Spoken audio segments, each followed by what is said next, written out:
So for this recipe, you're going to need 2 bottles of wine. This could be white or rosé or red, whatever you like. This is 14 Hands.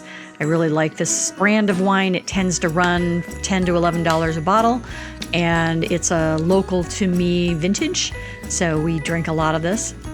This is a wine opener that we got out of my father-in-law's house when he went into assisted living, and he had gotten it from a bank probably for opening an account. I've tried to find a new version of it because mine is partially broken. I love this bottle opener, and evidently they just don't exist anymore. It was probably one of those promotional things.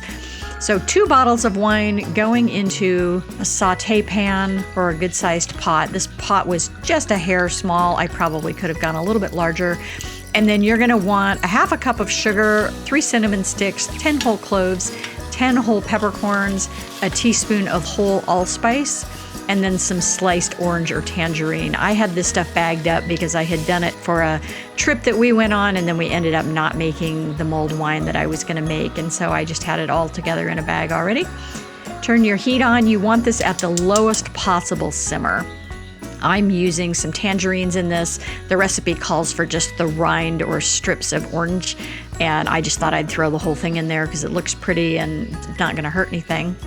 And these were kind of older tangerines that had been sitting on my counter. And we're gonna simmer that on the lowest possible heat for about an hour. You can see the wine level has dropped here a little bit, and things are nice and warm, and my house smells amazing. And it's ready to serve. That's all there is to it.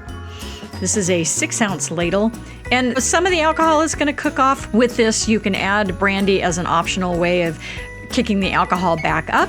I find this is pretty high test, even though it has been simmering for an hour, so you're not going to lose all of your alcohol. But this is my favorite mulled wine recipe. This originally comes from Cooks Illustrated, and it's really just delicious this time of year. Perfect for a holiday party.